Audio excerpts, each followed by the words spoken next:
Hi humans, Miss Jeffords here. Hope you're doing well. Hey, this week we're going to be looking at the region of sub-Saharan Africa. This is a mondo region to put together into one succinct unit, but we are going to do our best. First of all, let's talk. We define sub-Saharan Africa.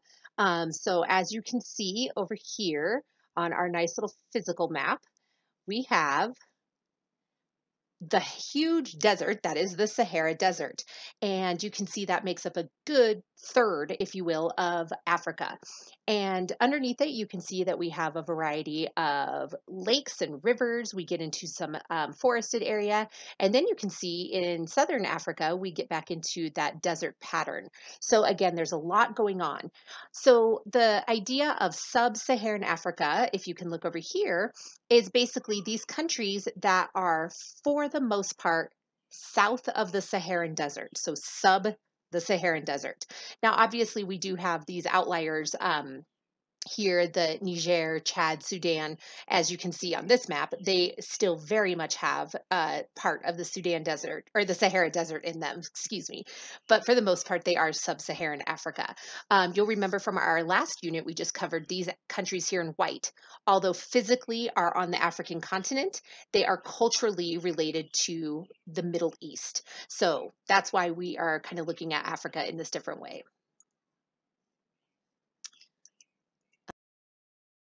Physical geography of sub-Saharan Africa, just take a minute and look at these pictures and just think to yourself or talk out loud about what you see and how does these images represent the physical geography of the sub-Saharan Africa you are familiar with.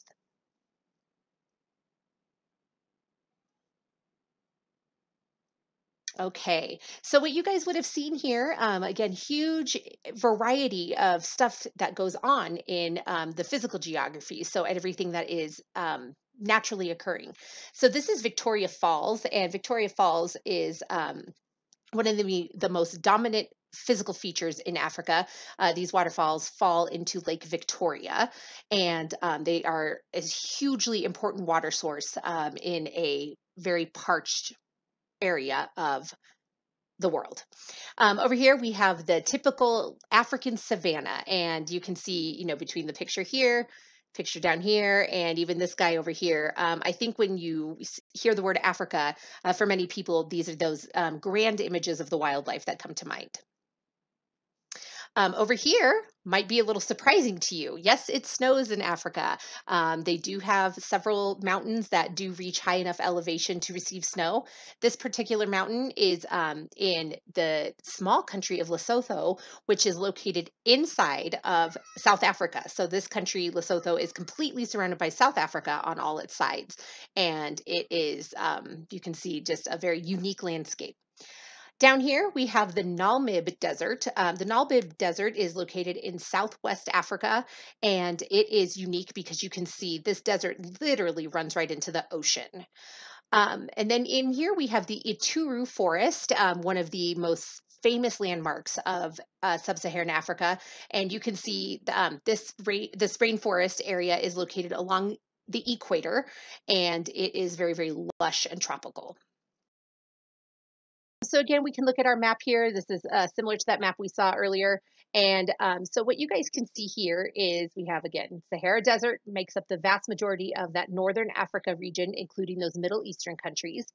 And then you might see this like red squiggly line here. And that's a really interesting denotation here. This red line is known as the African Transition Zone, and as you can see, it is a pretty clear demarcation between the very dry, arid deserts of the north, and then we get into the more humid subtropical and tropical areas. Another defining feature about the geography of sub-Saharan Africa is that the equator, you can see, runs smack dab through the middle of that continent. For many of these countries located in equatorial Africa, the equator is a tourist destination, and people can go there and see, the Coriolis effect, which we've seen sometimes before, where people can spin the water. It'll drain one way or the other depending on which side of the equator you're on. So natural resources. Africa, sub-Saharan Africa is incredibly rich with natural resources. In fact, this is important as to the past and current situations politically with Africa. But you can see vast reserves of oil, petroleum, natural gas, diamonds, gold. So these are going to be those luxury cash minerals that people are willing to pay a lot of money for. You can see very little wood. That's a little, tiny little blip there, and so on and so forth. And again, these natural resources have made Africa very rich, but unfortunately, because of the European colonization that came into Africa in the late 1800s, these riches have not stayed within the people of Africa. Instead, they are going to those European holding interests. All right, so now let's look at the cultural geography of sub-Saharan Africa.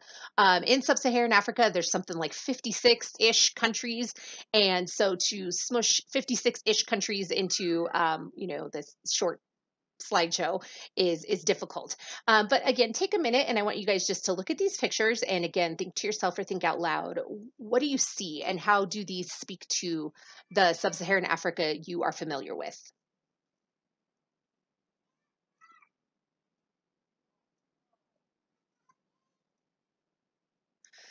Okay, so historically, we know that Africa is still home to many ethnic tribes that are still indigenous to the area.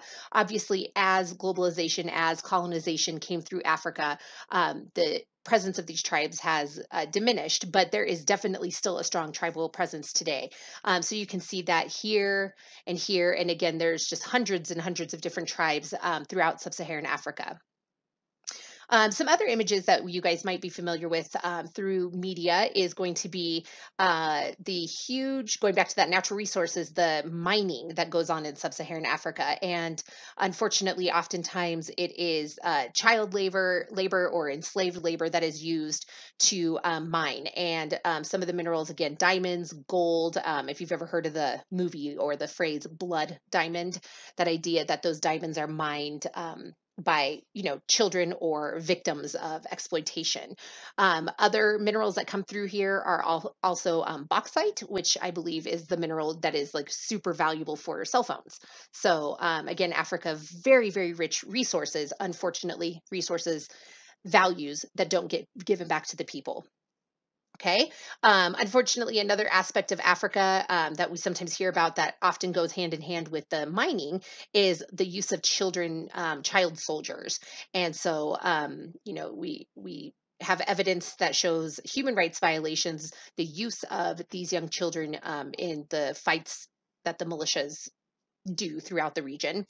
And then over here, I think sometimes we're remiss to realize the other side of Africa in terms of the side of Africa that is developed and that is modernized and is maybe a little more westernized in our own opinion of that. So here we have a young lady supporting South Africa, which is traditionally, historically, was a Dutch colony. It was settled by white Europeans, and then still today there is a population of white South Africans.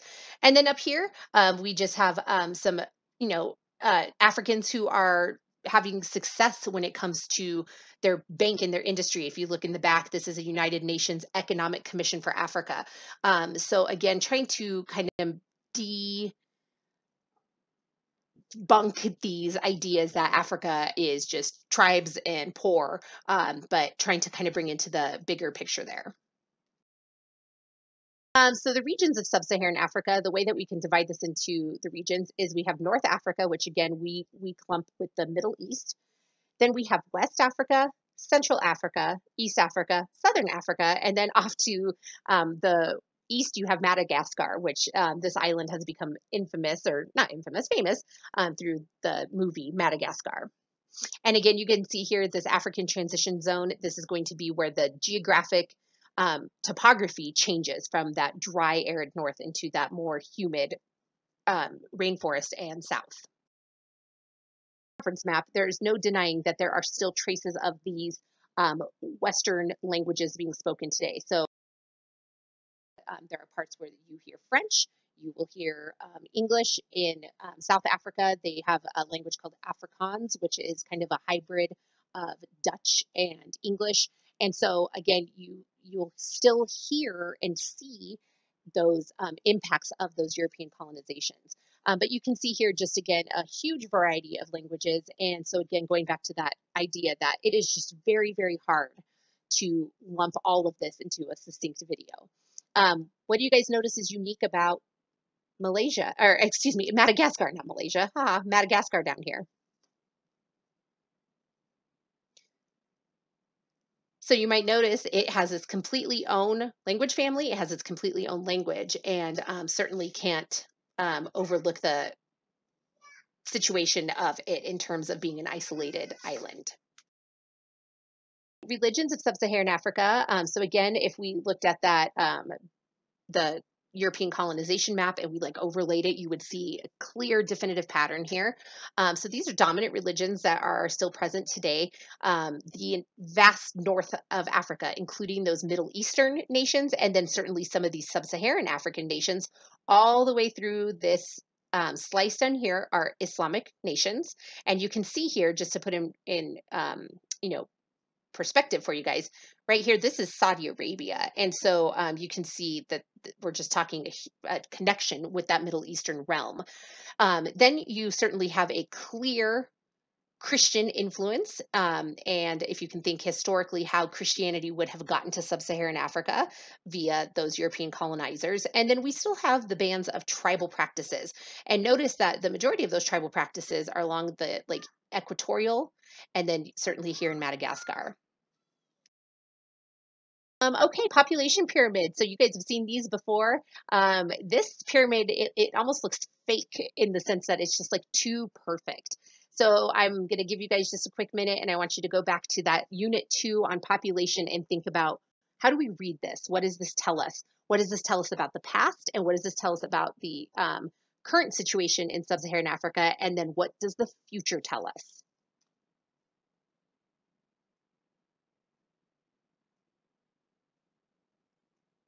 Okay, so you guys can see here again, very, very balanced. Even just looking at the actual length of the bars across the bottom, or certainly if you can just compare the numbers, there are slightly more males, just a little tiny bit, in most of the categories than the females, but it really is about as even as it gets. Notice up here. We see a significant decrease, almost non-existent, high elderly population. And think about some of the factors that would play into that. Think about access to medical supplies, access to preventative health measures, access to clean, sanitized drinking water. That access to that sanitized water in terms of water that's separated to drink versus your boo-boo water. Think about the role that that plays. Also look at this. We have a huge, very young population. And if you've certainly been in Mrs. Jeffords' class, Miss Duffy's class, I'm sure most of the global studies teachers, you've probably heard us do the reference of those young babies. They're the ones who ultimately grow up to, that's a clap, and they make new babies. And so what does this tell us about potential population growth? Well, it's going to be big. All these little guys are going to be the ones that grow up to make the new babies. And that's going to have some huge implications for sub-Saharan Africa. Right, this total fertility rates, again, this goes hand in hand with that population pyramid. And basically, guys, the darker the red, they're on average, a woman has over 6 children. So in these red countries. And then you can see the lowest the data really goes down to is to less than 4, which is really interesting here. So again, this has humongous impact on not only the present situations of how do they provide, but what's going to happen when these babies that are being born get to the age where they're having their own children. Okay. So again, a huge, huge upturn. Kind of going with this idea, sub-Saharan Africa is actually the least urbanized place on Earth that has like continual continual human inhabitants. But you guys can see here, they do have these huge cities. And so if we read these dots here, the large red circle, more than 10 million people. So you can see here in Lagos, Nigeria, Khartoum, Sudan, Johannesburg, South Africa. I mean, these are just mondo cities, and we're talking New York City size cities and bigger. Then you get down to, your 5 millions, and then you're between 1 and 5 million. So just for like reference, Denver, Colorado would be in this 1 to 5 million. So again, while there's not a ton of cities in sub-Saharan Africa, the cities that they have are pretty significant. We call those primate cities in geography. So these are just huge cities that there's not tons of because they're just so big.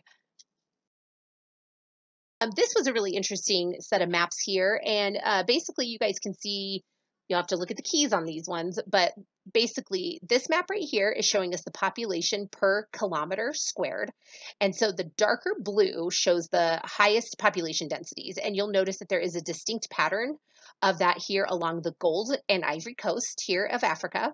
And then certainly down here through Lake Victoria and parts of Somalia throughout, not Somalia, Ethiopia and throughout. And so keep that in mind. So if we look over here, this is a map that shows the primary, secondary, and tertiary road access. So basically, how connected are these areas through transport, which is a very interesting kind of mess of things. And then this third one down here, the red dot is a public hospital. So again, when we're kind of looking at this idea of medical access in sub-Saharan Africa, it is important to understand map one of where are the people and how densely populated is it, connected to this idea of literally transportation connections. How do they get between point A, B, C, and so on? And then finally, where does medical access lie? And you'll notice that, again, there is a concentration of medical access in the higher populated areas and where there's more transportation.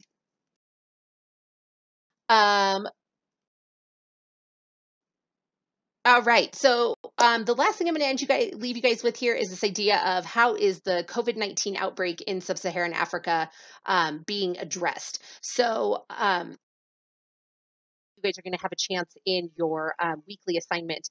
If you choose to do the article review, you will read the article that is going to talk about how is Africa prepared to handle the inevitable spread of COVID-19 there. So these two maps tell us an interesting story. The darker the blue, the weaker the health system is, and then all the way up to the white is going to be very strong access to medical care. Interesting pattern here. We notice that it's those North African, Middle Eastern countries that have the strongest health systems, and then you do see this distinct pattern of weaker health systems throughout Africa's core, Africa's equatorial region, and then you can see it's kind of a meh healthcare access in the southern part of Africa. Look at this map over here, COVID-19 cases in Africa. So the red dot is a confirmed outbreak or a confirmed location, and you can see next to it, there's in parentheses, the number of cases. Orange has affected countries, and then the yellow is an affected country outside the World Health Organization African region. What that is those yellow countries, so the Morocco, Tunisia, Egypt, Sudan, and Somalia, and Djibouti, those all operate outside of the World Health Organization response in Africa. So they're probably likely receiving aid from more of like a Middle Eastern response, if you will. Again, those are more regionally and culturally, ethnically, historically tied to those those Middle Eastern countries. But you can see here, just because there's no confirmed case in the gray, does that mean there's not a case? Or do we need to look at, are they able to report those cases? Are they having access to the supplies to even confirm and, test people for those cases? I thought this was interesting, government response to COVID-19. So you'll recall back in the fall, when we did Unit 2, most global studies classes, I believe, watched a case study on the Ebola outbreak. Up until COVID-19, Ebola was like kind of the most recent outbreak that happened in the world. And it was pretty much fairly contained in Africa, with the exception of we did have 2 medical professionals that came back to the United States that were positive, but they were it was quarantined and, they were affected and they were handled immediately and it never spread past that. So this one's interesting because this shows basically how these local governments had to quickly respond, much like here in the United States. So you guys can see there's a key, and then we have land border closures. So physically you can't drive across country borders, airport closures, and then port closures. Africa, again, pretty much is surrounded by ocean on most of its sides. So again, the port access is a huge thing that they have to control. And we remember from the Ebola outbreak, one of the criticisms of their response was they didn't immediately kind of shut down those borders, and they were allowing people to just kind of go back and forth freely. So, lessons learned. And I'm sure there was a lot of lessons learned from that. With this, just again, when we talk about sub-Saharan Africa, it's a huge region. It's a beautifully rich culture, history, um, just, I mean, you name it. I think when people think of like far off exotic lands, I think Africa comes to mind. You guys are going to see in your weekly assignment this week, you're going to have a chance to explore some of the myths of Africa. And many of these myths are, we get that information from the media. We get it from our own cultural bias as being Americans. And so you guys are going to have an opportunity to look at those myths and hopefully maybe restructure some of your own thinking around Africa. While Africa certainly is a beautiful heritage of this, tribal existence that we are just so, I think, fascinated and amused by. We also, I think sometimes forget it's an incredibly developed country. In fact, this picture, or there are incredibly developed areas. This is Johannesburg here, South Africa, and then this is actually Cape Town, South Africa, which is pretty loaded because I just said pretty much two of the most developed places are in South Africa, which leaves, 53 plus other countries that are not at that level quite yet.